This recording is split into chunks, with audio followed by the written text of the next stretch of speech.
Marcus has worked overtime every single week for 11 years. His company made $4.2 million from those hours. He received $31,000. That same 11 years, his boss Craig received $280,000 in bonuses. Craig never worked a single hour of overtime. Not one. He just approved Marcus to work it. In the next 9 minutes, I will show you exactly how this works. Who designed it? Who profits? And why Marcus will never get ahead no matter how many hours he works. 11 years ago, Marcus signed his first overtime approval. He thought it was opportunity, extra money, a way ahead. Nobody told him what he was actually signing away. Companies call overtime voluntary. But when your manager asks you to stay late and your job security depends on being seen as a team player, it was never voluntary. Here is the mathematics they never show you. Every overtime hour Marcus works generates $147 in value for his company. He receives $22. The other $125 disappears upward. While Marcus worked late every Friday, Craig left at 4 p.m., coached his son's football team, had dinner with his family, slept 8 hours, every single week for 11 years. Marcus's wife stopped asking when he would be home. She already knew. She ate dinner alone 4 nights a week for 11 years. She stopped counting after year 3. Marcus missed his son's first football match, his daughter's school play.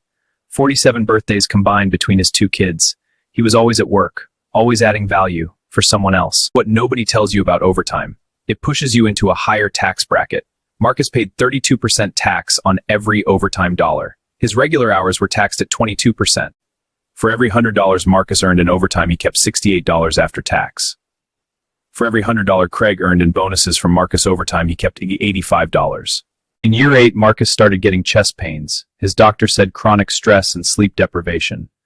He took 3 days off. His manager called on day 2 asking when he would return.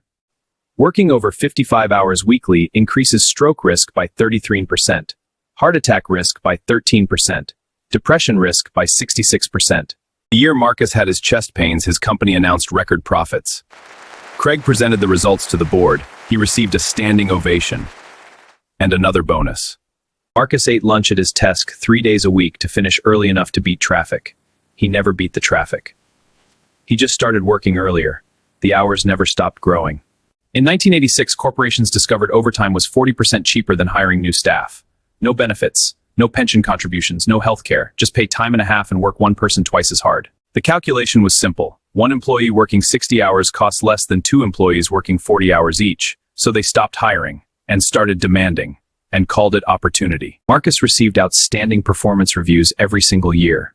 His manager praised his dedication, his commitment, his work ethic. He never once received a promotion. Year 9, a 26-year-old with 2 years experience got the promotion Marcus waited 9 years for. The reason given: Marcus was too valuable in his current role. Read that again. This is the overtime trap at its most cruel. The better you perform, the more indispensable you become. The more indispensable you become, the less they can afford to promote you. Marcus used to play guitar, coached weekend football, read every night before bed. He stopped all of it in year 2. There was never enough time. There was always more overtime. Here is what nobody calculates. Marcus spent his peak earning years working overtime instead of building assets. Every hour at work was an hour not spent building anything that would outlast the job. Sandra sat Marcus down in year 10. She said, "I feel like I am raising the kids alone." He had no answer. Because she was right, and they both knew it, and neither knew what to do. The Saturday Marcus had that conversation with Sandra, Craig played golf, had brunch, watched his son's match. Craig was home by 2 p.m. Marcus was still at work at 7 p.m. Marcus is not alone. Over 40% of full-time workers regularly work unpaid or underpaid overtime. Combined, that is trillions of dollars transferred from workers to corporations every single year. Overtime exemptions were lobbied into law. Corporations spent billions ensuring managers and supervisors could be worked unlimited hours with no overtime pay at all. Marcus looks in the mirror and sees his father's face at 60. He is 44.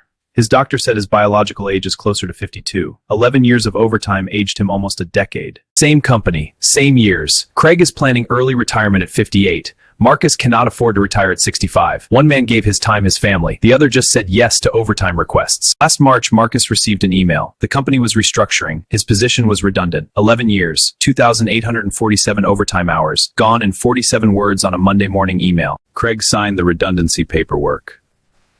Then continued his phone call. He had a golf game at 3 p.m. years. It took Craig 4 minutes to end it. Marcus sat in his car for 40 minutes before going inside. He gave everything to that company. Everything.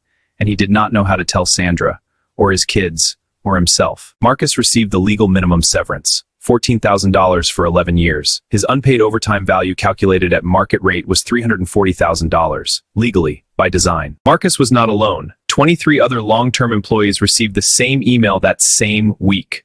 All had worked overtime consistently. All were replaced by automation. The machine that replaced Marcus cost $180,000. It works 24 hours, takes no overtired, feels no stress. The company recouped the cost in 4 months. At 44, Marcus is applying for jobs. His resume shows 11 years at one company. Interviewers ask why he never progressed.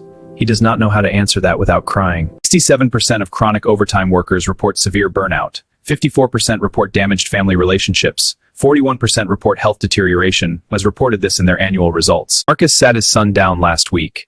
He said, "Never let any company make you feel that your time is worth less than their profit." His son nodded. Marcus wished someone told him that at 22. Here is what Marcus did next. And this is the part that changes everything. He stopped asking how to work harder.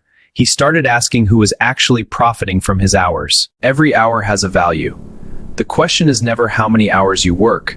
The question is who captures the value of those hours, you or the company watching you work. Step 1. Calculate your real hourly rate. Take your total hours including overtime. Divide your pay by those hours. Most overtime workers earn less per hour than they think. Step 2. Treat your time like a business treats its assets. Every hour redirected from overtime into building your own skills or income streams is an hour working for you, not them. Step 3. Sell your expertise directly. Marcus knew logistics better than anyone in that company. 3 months after redundancy, he had 2 consulting clients paying $85 an hour. Marcus is home by 5 p.m. every day now. He coached his son's first football match last Saturday.